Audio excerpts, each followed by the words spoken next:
Nanti kalau ada resiko ya ditanggung sendiri. Itu ngelihat Selamat di sebelahku udah nggak ada. Potongan baju gitulah. Kita noleh ke belakang, gawanya itu udah nggak ada tiba-tiba. Nah, terus Nurilanya gimana?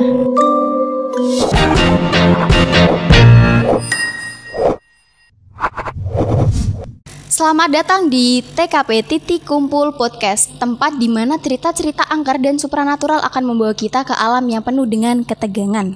Bersama saya sebagai host, Alexa, dan dua tamu kita dari Jawa Timur yang akan berbagi kisah misteri mereka pada saat mendaki di sebuah dakian bersama dengan 5 orang temannya. Dan bagaimana bisa mereka hanya pulang berdua saja.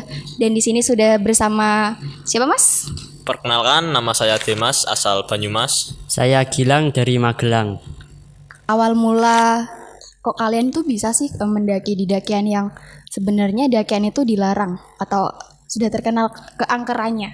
Gimana tuh awal ceritanya? Cerita dimulai sehabis pulang kuliah, kita nongkrong berlima di suatu kafe.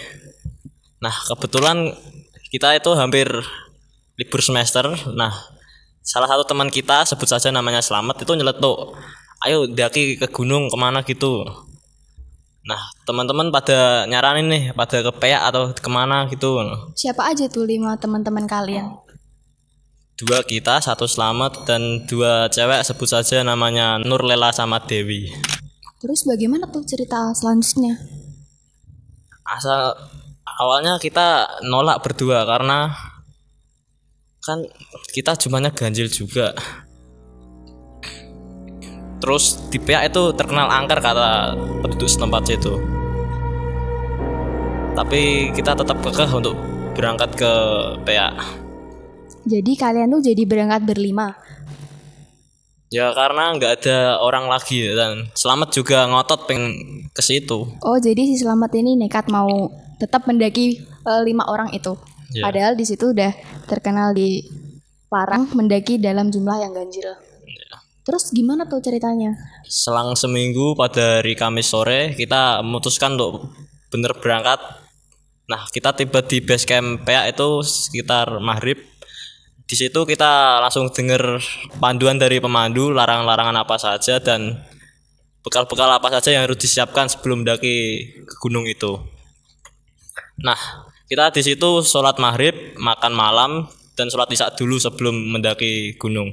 Apa aja itu larangan yang ada di dakian PA itu yang tadi disebutkan sama petugasnya? Larangannya di situ ada 2. Yang pertama, jangan mendaki dengan jumlah ganjil. Tapi kami tetap dengan jumlah ganjil. Yang kedua itu, jika nemu sesajen itu jangan diapa-apain. Jadi biarin aja. Nah, kalian tuh kan berangkatnya tuh kan 5 orang dan di sana tuh katanya dilarang 5 orang. Kok itu kalian bisa mendaki tuh gimana? Apa kalian kekeh terus petugasnya itu ngebolehin apa gimana? Ya kita kekeh, tapi petugasnya bilang nanti kalau ada resiko ya ditanggung sendiri. Soalnya kalian maksa untuk berlima gitu. Terus cerita selanjutnya gimana pas kalian habis ini udah mulai mendaki, mulai perjalanan mendaki. Itu gimana ceritanya? Kita mendaki itu setelah sholat isya sekitar 7:30 kita mulai mendaki. Kita menuju ke pos pertama. Di sana ada hutan-hutan lah gitu, tapi ya udah gelap jadi nggak apa-apa kita lanjut. Kita jalan itu formasinya Selamat yang paling depan karena dia kan udah berpengalaman untuk daki gunung. Yang cewek 2 itu di tengah dan saya sama Dimas itu di belakang. Jadi kita itu langsung menuju ke pos 1. Berjalan mulai 15 menitan lah, si Selamat ngeluh katanya pengen kencing gitu.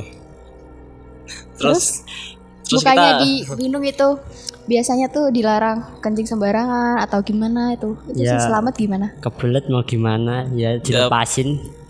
Sebelumnya kita udah bilang suruh empet dulu gitu. Nunggu sampai di pos 1 dulu gitu. Katanya udah gak kuat lah. Terus ya udah kita mutusin berhenti untuk nungguin Selamat kencing itu. Terus gimana tuh si Selamat? Ya setelah si Selamat kencing ya kita terus lanjutkan perjalanan sampai ke pos 2. Nah, saat sampai pos 2 itu si Selamat mukanya itu kayak Pucet gitu, hawanya kayak ada gak enak gitu. Ini si Selamatnya. Iya, si Selamatnya. Terus aku tanya sama dia, aku nggak berani ngomong langsung sama Selamat.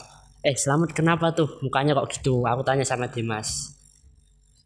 Terus Terus aku mutusin untuk udah istirahat aja, bangun tenda di sini, ambil bermalam. jadi, Kasihan jadi kalian bangun tendanya belum sampai ke puncak puncaknya. belum, baru pos 2. Terus gimana itu si Selamat? Terus kita bangun tenda, kita bikin makan, Selamat kita tidurin di tenda dulu. Setelah itu ya malam, udah mulai agak malam lah, kita mutusin buat tidur. Di tenda. Ya, Terus Nurlela sama Dewi? kita bangun 2 tenda, yang satu buat cewek-cewek, yang satu buat kita bertiga. Terus gimana tuh keadaan si Selamat pas ada di dalam tenda? Nah pas tengah malam itu kebetulan saya bangun pengen kencing juga. Itu ngelihat Selamat di sebelahku udah nggak ada. Terus saya keluar, kebetulan Nurlela juga keluar juga dari tenda. Nah saya tanya kenapa keluar, Dewinya juga hilang. Terus kita bertiga mutusin untuk mencari mereka berdua. Jadi kalian bertiga sama Nurlela mencari Dewi sama Selamat yang nggak ada di tenda itu. Ya. Ya, Tadi kan bukannya Selamat itu sakit tadi katanya. Kok dia bisa keluar? Bukannya istirahat aja? Gimana tuh? ya itu nggak tahu, tapi tiba-tiba setelah dia bangun itu udah nggak ada orangnya. Jadi kita bertiga mencari, kita cari, terus sampai tuh ada satu goa di sana. Kita coba masuk. Setelah kita masuk beberapa meter lah, itu ada kayak potongan baju gitulah. Itu seperti bajunya Selamat sama Dewi yang terakhir kali dipakai. Itu Jadi kita mau mutusin nih mau masuk apa enggak, tapi aku bilang enggak usah karena tempatnya ada kayak gini, kita balik aja. Tapi Nurlela ngotot pengen ngajak masuk ke dalam lagi. berarti kalian bertiga tetap masuk ke dalam gua itu. Terus gimana? Ya di sana hawanya udah mulai gak enak, terus akhirnya kayak ada suara gitu. Kita semua panik dong, kita semua lari keluar goa. Tapi si Nurlela ini ketinggalan di belakang, soalnya kan cewek kan agak telat lah larinya. Iya. Saat kita noleh ke belakang, goanya itu udah nggak ada tiba-tiba. Nah terus Nurlelanya gimana? Ya kayaknya ikut sama Dewi sama Selamat itu, nggak tahu kemana itu. Saking paniknya kita langsung turun itu, tidak Bawa bawa apa-apa. alat, Tasnya tenda tinggal tinggal semua. semua saking paniknya. Terus kalian turun dari dakian itu nggak ada terjadi kejadian-kejadian yang apa gitu, yang horor? Alhamdulillah untuk kita berdua nggak ada apa-apa. Aman. Nah kalian tuh mendaki tuh di dakian mana kalau boleh tahu? Di Dakian Peak di daerah Wonosobo. Dan tempat itu kata penduduk setempat memang terkenal angker. Setelah tiga teman kalian itu hilang, bagaimana tuh setelahnya? Setelah kami turun dari gunung itu, ternyata di base camp sudah banyak yang nungguin kita. Dan ternyata di atas juga sudah ada tim SAR yang mencari kita. Dan kita hilang ternyata sudah 2 mingguan. Tapi kita ngerasa baru sekitar sehari, malah kayak semalam aja. Terus akhirnya teman-teman kalian bertiga itu ditemukan atau gimana tuh?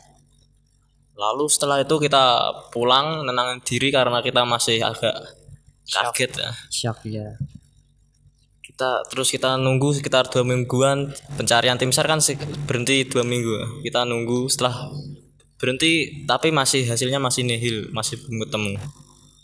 Terus setelah 2 minggu itu gimana? Lalu kita tiba-tiba dapat telepon dari nomor tidak dikenal. Dan kita coba angkat dan ternyata itu suaranya si Nurlela itu. Dan kita kaget, bahagia, campur aduk pokoknya. Berarti kan 3 teman kalian itu masih istilahnya masih hidup lah ya? Ya alhamdulillah masih sampai sekarang. Oh masih sampai sekarang, Iya. bertiga itu masih hidup semua. Iya. Gimana tuh ceritanya pas kalian itu ditelepon? Siapa nih yang ditelepon? Dimas. Gimana tuh? Dia cerita kalau dia ditemuin warga Gunung Wungkal, dia ditemuin 3 bersama 2 orang, Dewi sama Selamat itu terkapar di persawahan. Ditemuin sama warga, terus dia ditanya habis dari mana, habis dari Gunung Peak Wonosobo. Lah kok sampai sini, ini padahal di daerah Gunung Wungkal. Terus ya dirawat sekitar 1 mingguan lah, karena masih ada luka cedera ringan di sekujur tubuhnya. Jadi dirawatnya itu di tempat warga atau di mana tuh? Ya di rumah warga. Di rumah warga. Di rumah warga Gunung Ungkal itu tadi. Ya. Terus setelah itu gimana tuh kalian kok bisa ketemu sama teman-teman kalian yang hilang itu? Setelah 1 minggu itu dan mereka mulai mengabari dan kita berangkat ke sana untuk menjemput mereka. Oh ya, gimana dengan keluarga ketiga teman kalian itu? Pas tahu kalau anak-anak mereka hilang orang tuanya? Ya pasti keluarganya sedih lah. Ya kayak rasa kehilangan. Soalnya kan tim SAR juga udah memberhentiin pencarian. Jadi ya orang tuanya malah ngira itu udah meninggal. Jadi ya pasrah mau gimana lagi orang tuanya. Tapi setelah dapat kabar mereka seneng. Ya alhamdulillah bahagia lah anaknya bisa ketemu. Berarti sampai sekarang masih sehat Ya aja. alhamdulillah. Gimana tuh setelah cerita setelah kalian tuh bertemu sama teman-teman kalian? Tuh kalian jemput atau kalian gimana? Atau mereka ada cerita? Ya kita jemput dan temu kangen lah karena udah 2 minggu gak ketemu dan banyak kabar kalau dia udah meninggal. Kita kaget sebagai teman, sedih juga. Itu tadi adalah cerita dari kedua teman kita dan mungkin ada pesan-pesan yang ingin disampaikan kepada pemirsa. Intinya patuhi larangan dan jangan sembrono. Ya kalau di tempat gitu jangan jaga attitude lah. Jangan yang melakukan yang aneh-aneh. Sampai jumpa di episode berikutnya, tetap di Titik Kumpul Podcast.